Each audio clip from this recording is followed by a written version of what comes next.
Este programa contém discussões e imagens sobre sexo. Recomenda-se discrição. O Kama Sutra, haréns e as poses do sexo tântrico. Algumas dessas posições tinham nomes como a tartaruga. O que tudo isso tem em comum? Isso são as lendas de uma era de ouro da sexualidade oriental. A sexualidade oriental é uma experiência muito cósmica, é muito espiritual. O Oriente Antigo era uma terra de paixão, deuses do sexo. Esses deuses faziam amor e eram bem abertos quanto a isso. E há as geishas. Elas são muito bonitas, muito voluptuosas, enfeitadas, criativas. Elas dançavam. Esta é a história do sexo, estilo oriental. Talvez não seja por acaso que existem 3,1 bilhões de chineses. A história do sexo, o mundo oriental. Iluminação espiritual através do sexo? Bem, há mais de 2.000 anos surgiram filósofos na China, Japão e Índia que juntaram espiritualidade e sexualidade. Através dessas crenças, homens e mulheres do mundo oriental descobriram que sexo não era só prazer. Também significava a transcendência da mortalidade humana. Eles nos deram uma nova dimensão para a sexualidade. Havia toda uma dimensão sagrada, a dimensão cósmica. Sexo não é apenas físico, também é psicológico, cósmico, energia espiritual. Uma jornada às terras exóticas do Oriente nos revela geishas, livro de travesseiro chinês e as acrobacias do Kama Sutra. No mundo ocidental, os pais da primeira igreja cristã se viram em luta com a percepção conflitante entre sexualidade e espiritualidade. É um tipo de pena com um sentimento de culpa, pois é apenas para a procriação. Assim, há um monte de conflitos sociais em torno do sexo. Com o tempo, o Ocidente ficou obcecado com sexo e pecado. A cultura sexual ocidental é caracterizada por uma crença poderosa na monogamia, em exclusividade, na ideia de que sexo por prazer e sexo fora do casamento é pecado. No Oriente, a história é bem diferente. A característica marcante do sexo oriental, comparado ao do Ocidente, é a ausência da ideia do pecado. Nunca existiu uma ideia de sexo como sendo um ato pecaminoso. Nunca houve uma ideia de que Deus o proibisse. Sexo e espiritualidade andavam de mãos dadas. Países como a China, Japão e Índia criaram um casamento harmonioso entre os dois. A era de ouro da sexualidade oriental começou na China. Desde cedo, os chineses observavam o equilíbrio na natureza e aplicaram isso em todas as áreas de suas vidas, como dietas, exercícios ou sexo. Quando se trata de certas práticas sexuais, equilíbrio é uma consideração bem real. Acredita-se que a primeira dinastia chinesa foi a família Xia, que viveu ao longo do Rio Amarelo por volta de 1750 a.C. Nesses tempos primitivos, a expressão chinesa para intercurso era nuvens e chuva. Esta metáfora, que mais parece uma previsão do tempo, descreve os céus fazendo amor com a terra e representa a perfeita ordem. Nuvens e chuva é uma imagem muito poética. A ideia de harmonia do céu e da terra unidos é central a toda a ideia oriental de sexualidade. Você fazendo parte de algo grande. A ideia era atingir essa harmonia cósmica.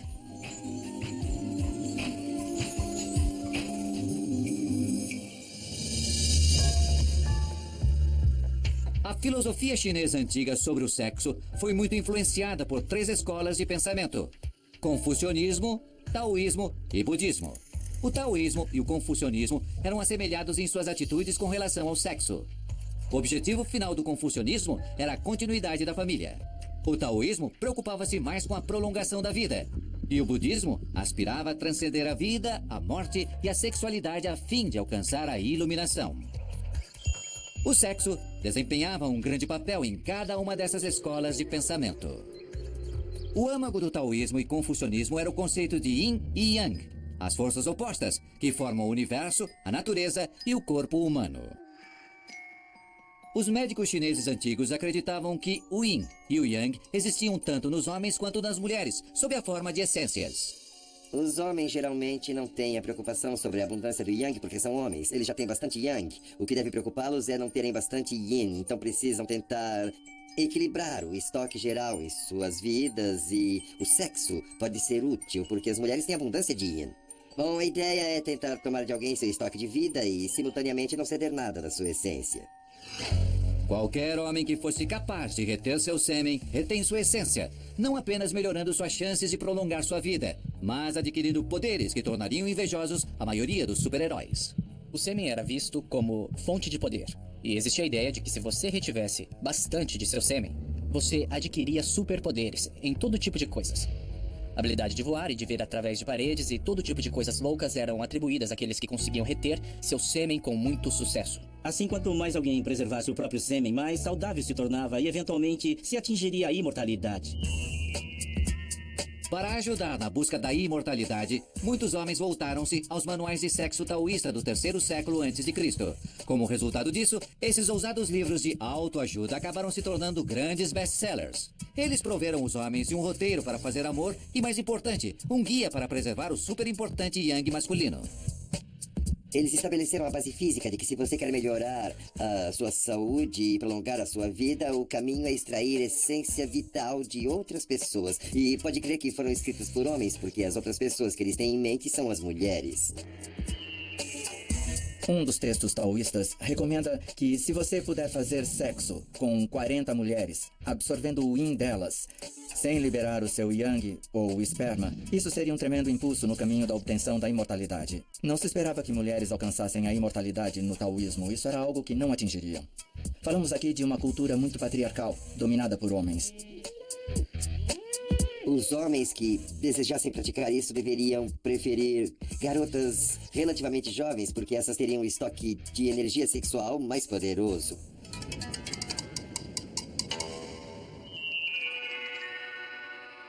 O homem taoísta geralmente tomava garotas adolescentes como parceiras sexuais, porque elas ainda não teriam sido contaminadas pelo parto. A essência yin dessas garotas era considerada especialmente poderosa. Entretanto, parceiras mais jovens deviam ser instruídas no caminho do amor e prazer. Feitos de sexo acrobáticos com nomes como Pirueta do Cavalo Selvagem e Enrolando o Dragão não eram ensinados em escolas. Para esse conhecimento carnal, os amantes recorriam aos livros de travesseiro, tais como Os Segredos do Quarto de Dormir de Jade. Quando a flor vermelha mostra sua beleza e exala seu inebriante perfume, enquanto ela estiver com você durante a noite e você faz e retira prazeres com ela, apontando as figuras e seguindo sua sequência, enquanto ela cora e olha envergonhada e timidamente protesta. Eles eram frequentemente ilustrados graficamente, mostrando as várias posições que deviam ser realizadas. Algumas dessas posições tinham nomes como a tartaruga, mas em alguns casos apenas os nomes sobreviveram. E então temos apenas como imaginar. Como seria tal tartaruga? Você sabe como seria? Esses manuais de sexo, também conhecidos como livros de travesseiro, ofereciam a jovens amantes uma leva de expressões coloridas para suas respectivas genitálias. Em vários capítulos, o caule de Jade foi abraçado pela fenda escarlate. Ou o pilar do dragão celestial pode ter a chance de encontrar com a lótus dourada. E quantos modos havia para que essas partes privadas poeticamente denominadas se juntassem? De acordo com o mestre Tung Xuan, havia 33 posições sexuais diferentes. No 2º século a.C., o confucionismo tornou-se uma ortodoxia de Estado. Ao contrário do Tao, que visava a longevidade do homem, o confucionismo dava maior importância sobre a família e a procriação. Essa escola de pensamento mudaria não só a estrutura social da China, como suas definições de imortalidade e prazer sexual. Confúcio, o legendário filósofo chinês, viveu e ensinou durante o século V a.C. 3 séculos depois, seus ensinamentos conhecidos como o caminho da humanidade se juntaram ao taoísmo como uma filosofia popular entre os chineses. Mas as filosofias do taoísmo e confucionismo diferiam quando se tratava do conceito de família. O confucionismo era muito interessado na família e sociedade. Assim, o que fosse necessário para criar uma família forte era aceitável. E se isso significava muito sexo, que assim fosse. E significava porque assim se obtém uma grande família. Com a ascensão do confucionismo, o conceito de mulher chinesa ideal mudou. Ao contrário dos taoístas, os confucionistas preferiam mulheres mais maduras e que fossem mães. Dar à luz não era visto como algo contaminante, mas antes uma vantagem. Essa mudança se refletiu nos manuais de sexo chineses da época, que não eram mais escritos somente para o prazer dos homens. Como seduzir a mulher para fazer sexo era um grande tema nos manuais de sexo do confucionismo. Você deveria ser bom sedutor. E havia lições bem claras sobre isso, como, por exemplo, realizar preliminares. tornando prazeroso para a mulher para que esta quisesse ir adiante. E se ela fosse adiante, teria mais filhos. Se a mulher gostasse muito de sexo, então ela teria mais sexo e, consequentemente, assim ela teria mais filhos. A China era uma sociedade agrária com altas taxas de mortalidade infantil. Famílias grandes eram necessárias para realizar colheitas e cuidar das fazendas. Um dos modos de assegurar uma família grande era a prática da poligamia. Apesar de raro, um chinês rico poderia ter diversas esposas. A primeira esposa era a esposa legal, enquanto as subsequentes eram consideradas concubinas. Com tantas mulheres sob um teto, o patriarca chinês tinha de se assegurar que a previsão do tempo não escalasse de nuvens e chuva para tempestades. Um rei na China antiga chegou a ter mais de 121 esposas, consortes e concubinas. E durante um ano, ele deveria servir-se de cada uma delas. O imperador tinha muitas concubinas. Era a ordem natural das coisas, assim ele tinha centenas. E tinha também um secretário especial que mantinha a lista de com quem ele passaria cada noite. Para os homens da elite às voltas com essa difícil tarefa, os médicos chineses desenvolveram potentes afrodisíacos. Havia um desconcertante arranjo de ingredientes, besouro de bolha, conhecido no ocidente como mosca espanhola, gengibre, garras de galo, unhas de mocinhas e tudo era triturado junto. Após algum tempo, não havia tigela de canja de galinha que pudesse sustentar as obrigações maritais de um patriarca chinês. Em um esforço para conseguir algum descanso e relaxamento, ele visitava algum bordel nas proximidades. Essas casas de baixa reputação eram, na verdade, um refúgio do mundo de caules de jade e lótus dourada. O bordel não era um lugar onde se ia apenas para fazer sexo, era um lugar onde se ia para se socializar, era algo parecido com um clube ou algum ginásio de hoje em dia, onde se vai relaxar. Mas você também bebia drinks, chá ou vinho, socializava-se com seus amigos, talvez até começasse algum negócio. Enquanto bordéis de alto nível eram um fórum para a socialização, os outros de nível mais baixo eram estritamente para sexo, geralmente mantidos por prostitutas velhas ou pobres demais para trabalhar em outro lugar. Alguns desses bordéis na cidade de Chang'an tinham lâmpadas de bambu recobertas com seda vermelha. Cada cidade tinha seu distrito da luz vermelha. E, na verdade, o termo distrito da luz vermelha vem provavelmente da lanterna vermelha que era acesa por dentro com uma vela para designar um bordel. Enquanto o homem chinês visitava bordéis, suas esposas e concubinas deveriam permanecer em casa. Embora não fosse raro uma mulher ter um amante, o adultério era visto como uma ruptura com toda a importante família e, sendo assim, era um crime punível com a morte. As mulheres chinesas não sofriam apenas devido a pecados como o adultério, mas também pela busca da beleza. Por muitos e muitos séculos, o pé encolhido foi um tremendo tipo de afrodisíaco para os homens chineses, e conseguir ver e beijar o pé encolhido de uma mulher era muito excitante. Acredita-se que essa prática começou com a dançarina de um palácio chamada Yao Niang, por volta do ano 1000 depois de Cristo. Ela amarrava seus pequenos pés com tiras de seda de cores vibrantes quando se apresentava para a corte real. Pés pequenos ocultos por tiras de seda logo se tornaram um atrativo sexual. Esse é um fetiche que não pode ser facilmente racionalizado. Às vezes o marido jamais via os pés da esposa e, por essa razão, como era inacessível, ele era fetichizado. E assim eles começaram a amarrar os pés das mulheres, o que era incrivelmente doloroso, uma experiência agonizante. E elas mal conseguiam caminhar, e isto era apenas outro meio de controlar as mulheres. Mesmo com a popularidade dos pés encolhidos se espalhando durante a Idade Média, a China se tornava mais conservadora, uma tendência que continuou até a Era Moderna. Mas os segredos do quarto de dormir não seriam perdidos, pois o legado da literatura erótica e práticas exóticas de fazer amor, criados pelos chineses, seriam passados a um país mais jovem a leste, o Japão.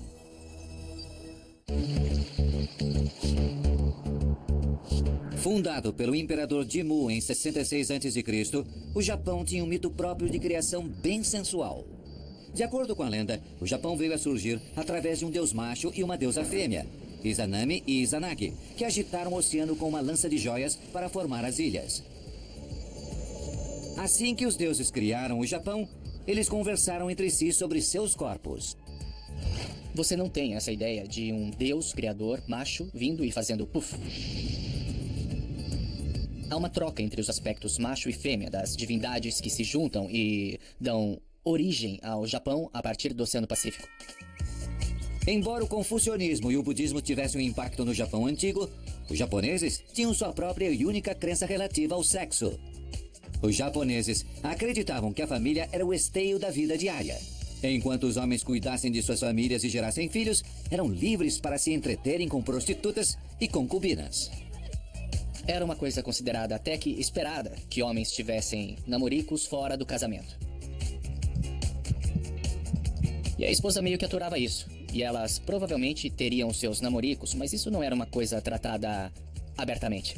Não era visto como uma coisa natural que um homem tivesse sexo apenas com sua esposa. Ao contrário de suas contrapartes chinesas, as mulheres japonesas no século VII frequentemente tinham múltiplos amantes e maridos. Além das esposas, outra mulher de grande importância na sociedade japonesa era a prostituta. Ela desempenhava um papel vital no alívio do estresse para os homens japoneses. Havia essa ideia de que ser uma prostituta não a tornava necessariamente uma pessoa imoral. A prostituta dá a sua sexualidade para aliviar um tipo de sofrimento.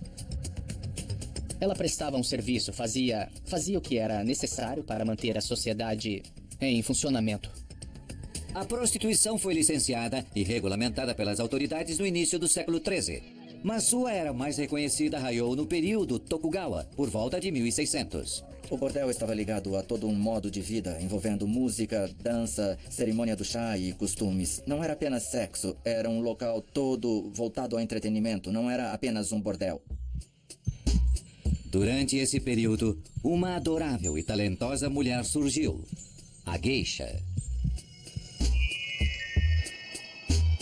Considera-se que a geisha surgiu com Shirabiyoshi, que era filha de aristocratas arruinados.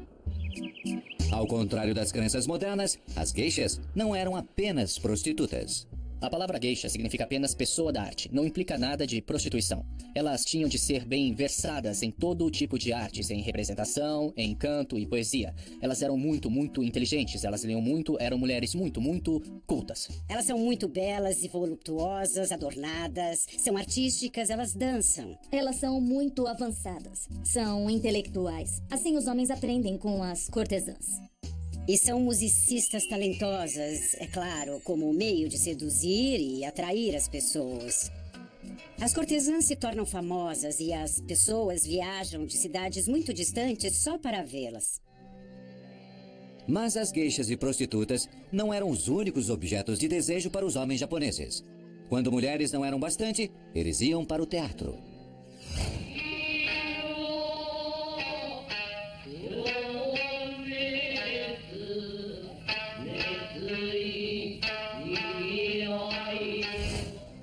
Kabuki, onde papéis femininos eram representados por homens, era o céu para jovens garotos de programa, que frequentemente tinham casos com shoguns e samurais de alto nível. Esses encontros com jovens rapazes não afetavam seu status na sociedade japonesa. Nunca houve a conotação de algo antinatural, algo degradante ou pecaminoso com o desejo homossexual. Alguns dos mais famosos guerreiros samurais, que eram celebrados como homens valentes com suas espadas e que iam à luta e matavam gente e tudo mais, também podiam ter certa inclinação homossexual. O mundo de bordéis, das casas de geishas e do kabuki foi imortalizado em impressões em blocos de madeira chamadas de ukiyo-e. As impressões mais gráficas sexualmente eram conhecidas como shunga. As pessoas as usavam do mesmo modo que hoje se usa a pornografia em certa extensão, mas isso não era escondido. Eram vendidas em lojas abertamente e eram colocadas na parede das casas.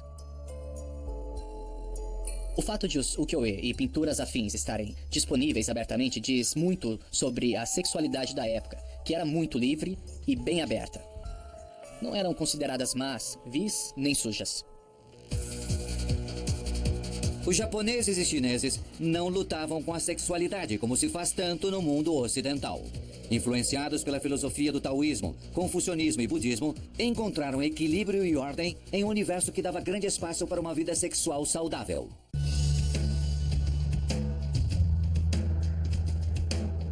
Por mais de 2000 anos, sexualidade e religião foram inseparáveis na Índia. Homens e mulheres buscavam unidade com o divino através dos prazeres da carne. A filosofia e a sensualidade rica e vibrante, encontrada nas várias regiões da Índia, podem ser rastreadas até seu mito de criação, que é uma mistura erótica de natureza e sexo. Nós temos um hino, o hino da criação, e nele temos o céu e a terra fazendo sexo. E é descrito em uma linguagem muito bela, bem gráfica. É como um sexo cósmico. Há todo tipo de fluidos corporais. Tem a água e tem mel, e é descrito lindamente, mel gotejando. Então é um tipo de união cósmica. Então isso é o que existe na imaginação indiana. Apesar das muitas distinções de raça e classe da Índia, espiritualidade e sexualidade permanecem estreitamente entrelaçadas. Para os hindus, o sexo é algo cósmico, algo ritualístico. Algo que não se faz apenas para a reprodução, mas é algo para o divino. Bem parecido com os gregos, os indianos tomaram muitas sugestões deles sexuais e muito mais de seus deuses e deusas. Os deuses indianos participavam de atividades humanas, especialmente atividades sexuais, e eles são descritos como gerando a força da criatividade através de seus próprios desejos sexuais entre si. O deus Krishna incorpora o amor passional e desfruta grande reputação como homem das senhoras. O Krishna é o deus do amor. Então ele fica por perto. E é assim que você consegue o desfrute estético. Os deuses pregam peças. E então o que o Krishna faz? As garotas foram nadar. Ele pega as roupas delas e as pendura numa árvore. E ele não devolve essas roupas às garotas enquanto elas não o abraçarem e beijarem. E ele possa as ver nuas. Enquanto os devotos hindus de Krishna transcendem a vida terrena através do amor passional por seu Deus, outras proeminentes religiões na Índia, tais como o budismo, descobrem seus caminhos únicos para a iluminação. Yoni é o útero. Ele é o corpo feminino, é o fogo, é a fonte da iluminação. Existe uma escola do budismo que tem a ideia de que o Buda reside na Yoni, que vê o sexo como um caminho para a iluminação. Nem todos os seguidores do deus querubínico passam pela Yoni em sua busca da beatitude eterna. Diversas escolas de monges e freiras budistas escolhem a vida de celibato em um monastério. Os monges budistas originais acreditavam que, a fim de meditar adequadamente, era preciso suprimir as tentações da carne, porque isso impede o caminho da vida meditativa. Uma existência desprovida das delícias terrenas não faz apelo a todos. No século III, uma alternativa prazerosa surgiu na sociedade hindu, com histórias do mais exótico manual de sexo, o Kama Sutra. Mercadores novos ricos que queriam refinar suas técnicas de fazer amor encontraram no Kama Sutra uma valiosa ajuda. O Kama Sutra apresenta a ideia de que a sexualidade é algo a ser aprendido, a ser feito de modo refinado. Ou seja, quanto mais se sabe e maior sua habilidade, mais apreciável será tanto ao homem quanto para a mulher. Como a sociedade hindu, que acredita na categorização e classificação de tudo, desde classes sociais até comida, o Kama Sutra promoveu um inventário extensivo de tudo que se referia ao sexo. Dentre as diversas listas do tomo erótico, constam diversos tipos de mordidas de amor e arranhões, 4 tipos de amor, 8 estágios de intercurso oral e 30 posições sexuais, algumas das quais é melhor serem deixadas para contorcionistas. Assim como o manual de proprietário de carro, o Kama Sutra provê soluções para virtualmente cada dificuldade sexual, até mesmo deficiências físicas masculinas. Trata de diferentes técnicas para aumento peniano, então tem a colocação de pesos no pênis. Parece algo horrível realmente, mas sim, tamanho conta no Kama Sutra. O Kama Sutra se provou útil não apenas no quarto, mas com o mundo escrito também. Poetas com frequência o usam como um tesouro sexual. Pode haver referências ao toque dos sinos da mulher. Os sinos eram usados como um tipo de coisa da moda. Assim, se o sino na cintura estiver tocando, isso significa que a mulher está por cima, e se o sino do tornozelo tocar, significa que a mulher está por baixo. É apenas um jeito de falar sobre sexo sem que seja de uma maneira muito direta. O Kama Sutra engloba muito mais que os prazeres da vida sexual. Provê também um roteiro para a corte e o casamento. Com sua publicação no século III, o Kama Sutra encontrou uma vasta audiência na Índia.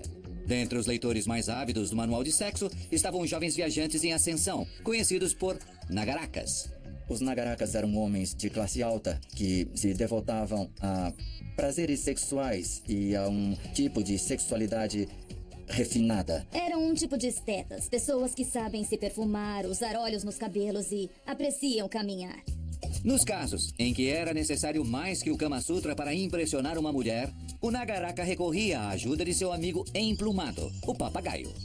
Eles conversavam com a ave e tentavam fazer que ela aprendesse algumas frases. Eles queriam que a ave fosse espirituosa. Eles queriam que a ave dissesse algo representativo de seu esteticismo. Não quer vir conhecer o meu papagaio? Ensinar o papagaio a dizer palavras sujas e criar uma atmosfera mais carregada também era uma celebração de sexualidade e do desejo sexual, mas também do imperativo de ser bom nisso, de aprender técnicas e criar uma experiência mais intensa. As mulheres mais sedutoras para os indianos não eram diferentes das bonecas Barbie em aparência. As deusas também eram descritas desse modo. Também era o tipo de mulher ideal, com a cintura extremamente fina, com grandes coxas e seios do tamanho de melões. Forçando com o seu peso as mulheres caminharem com os ombros ligeiramente para frente. Mas no final, os atributos físicos da mulher tinham pouco efeito quando se tratava de casamento. Nas classes mais altas, os casamentos eram arranjados pelas famílias frequentemente sem que a noiva e o noivo jamais tivessem se visto. Esse era um período traumático para uma noiva indiana, que geralmente tinha menos de 12 anos de idade. Assim que a jovem noiva atingisse a puberdade, ela se mudaria com seu marido e seus familiares. A mudança entre o seu lar natal e a família do noivo era muito severa. A garota vivia com os pais que cuidavam dela e assim que se mudava com a família do noivo, acabou. Ela quebrava todos os laços com a família de origem, passava a ser filha dos pais do noivo. Depois de se mudar com o marido, uma jovem noiva frequentemente se recusava a ter relações íntimas na primeira noite com ele. A literatura indiana celebra o romance da espera. E no contexto romântico, há muito mais discussão sobre saudade. Esse é o grande desejo, estar longe de seu amor e com saudades. Uma peça muito famosa do dramaturgo Kalidasa chama-se O Mensageiro da Nuvem, em que o amante, olhando a nuvem, diz: "Por favor, leve meu amor até minha amada." Nem todos os indianos abraçam essa noção tradicional de romance e sexo. Alguns homens e mulheres da elite buscam prazer físico através da quebra de tabus sexuais. Começando no 6º ou 7º século, um filósofo conhecido como Tantra surgiu. Tantra combinou elementos do budismo, hinduísmo e outras religiões, quebrando muitas das leis religiosas e sexuais da sociedade indiana. Era a corrente budista que perseguia a ideia de atingir a iluminação através do prazer sexual. E então, para encontrar o prazer sexual, o sexo tinha de ser intenso. Tão intenso que atingia um tipo de dimensão espiritual. O exterior de vários templos por toda a Índia mostra sexo tântrico. Essas imagens de pedra poderiam facilmente serem tomadas por um licencioso ato de contorcionismo. Algumas das imagens são muito lascivas e muito loucas e mostram as pessoas nessas posições sexuais muito elaboradas e, às vezes, posições fisicamente impossíveis. Ilustrando pessoas de modo que você pensa, ninguém poderia fazer isso. Orgias tântricas, em que homens e mulheres supostamente deviam se distanciar dos prazeres do sexo, foram supervisionadas por gurus místicos. Era considerado um caminho muito perigoso, que poucas pessoas seriam capazes de trilhar porque era muito, muito difícil. Os tantristas frequentemente carregavam seus rituais de sexo proibidos para a escuridão de cemitérios da Índia. Essa agitação tarde da noite não acordava os mortos, mas despertava a serpente adormecida dos participantes. Uma forma do Tantra era a Kundalini. Você tem um tipo de energia de serpentina dormente no seu corpo. E como você a desperta? Pode conseguir através da meditação, através do sexo e através de práticas de yoga, diversos modos de energizá-la. Na Índia, ainda hoje em dia, há diversos caminhos não só para a iluminação, mas para o prazer sexual. Mas no Ocidente, esses conceitos de espiritualidade e sexualidade são frequentemente incompatíveis um com o outro. Mas nos últimos 50 anos, começamos a olhar mais detidamente as filosofias orientais, em busca de respostas para perguntas do espírito e da carne. Como as ideias orientais de amor, sexo e romance atravessaram milhares de quilômetros e a imensa divisão cultural que separa o Oriente do Ocidente. A resposta está em terras do Oriente Médio. A terra que nos deu a poesia arábica do amor e contos de haréns.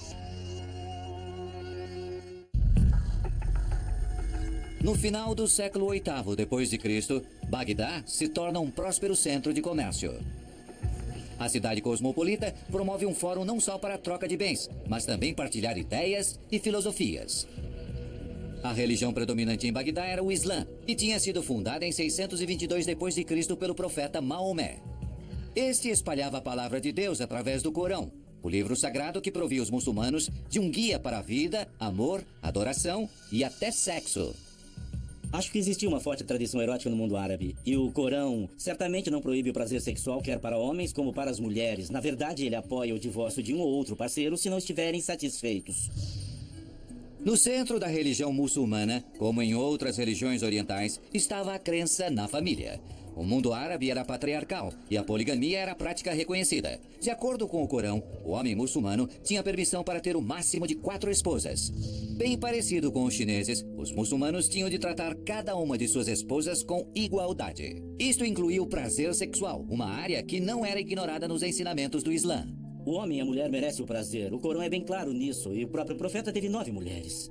Certamente a poligamia sempre foi parte do Islã. Assim, isso pode não ser uma celebração da sexualidade por si, já que é apenas um tipo de prática social arranjada para que o homem possa ter tantos filhos quanto possível.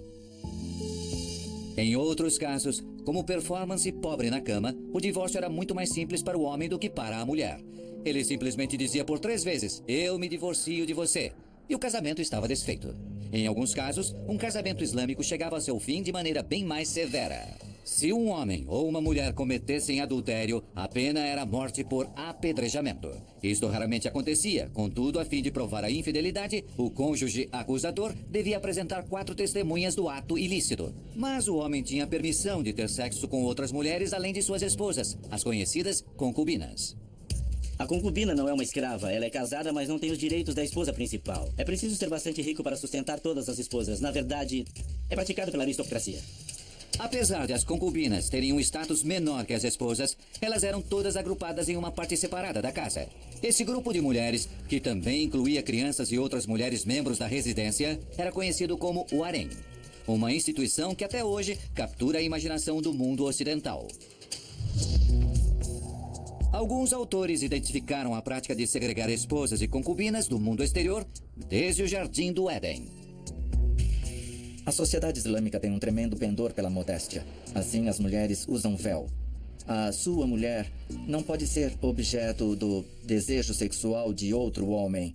Elas não podem falar com outro homem, não podem nem ser vistas por outro homem, especialmente seus rostos. Existia algo quase como um fascínio cultivado no Ocidente sobre o que era chamado de o segredo do harém. O mito era de que existiria algum segredo, mas não estou bem certo de que houvesse um segredo no harém. As mulheres do harém eram responsáveis por cuidar dos afazeres domésticos. Mas quem cuidava delas? Um homem árabe rico encarregava um eunuco para desempenhar a tarefa de supervisor. Os eunucos eram uma casta social, eram castrados com pouca idade, geralmente antes da puberdade, como um tipo de tática deliberada para ter um exército de homens que poderiam cuidar das mulheres, sem tirar proveito delas. O mundo exterior não era nem de longe tão restritivo ao do harém. Contos de paixão e sexo proliferavam na literatura. Para os vitorianos, o harém representava um mundo exótico de sensualidade, em que podiam se perder, bem diferente do seu próprio mundo, bizarro e reprimido. A maior contribuição do mundo árabe ao romance e amor carnal foi através de sua poesia. Esses poemas e histórias românticas, aos quais eram às vezes associados, geralmente não eram sobre casos de amor felizes, mas infelizes. Um desses poemas, escrito pelo poeta persa Nizami durante a Idade Média, fala sobre o amor impossível de Majnun e Layla. Majnun e Layla é uma história de amor bem parecida com Romeu e Julieta. Eles não têm permissão para se casar. E assim, o amante apenas se senta e chora sobre sua amada. Amor total. Dizem que Maomé tomava tais amores não correspondidos na mais alta estima, acreditando que se o amante rejeitado morresse, ele ou ela se tornavam mártir e iam diretamente ao céu. Embora o local do descanso final de Majnun não seja conhecido, seu amor por Layla supostamente gerou o rock clássico Layla, de Eric Clapton. Ele estava tendo um caso com a esposa do George Harrison, ou a queria, mas não podia, porque ela já era casada. Então o anseio dele por ela realmente o identifica com Majnun. Majnun é aquele que está intoxicado ou possuído. É uma história muito triste. Eles são de fato os Romeu e Julieta da Índia. De Confúcio às concubinas. Do Yin e Yang ao Tantra. De Krishna ao Kama Sutra. Foi um passeio apaixonado. A era de ouro da sexualidade no Oriente foi realmente dourada. E cada uma dessas tradições tem suas diferentes nuances. E são muito, muito poderosas. E todas essas tradições enfatizam como melhorar a sexualidade. Faz parte de uma grande força, algo que transcende o tempo e o espaço. Foi a Era de Ouro porque havia um sentido de harmonia e liberdade na sexualidade.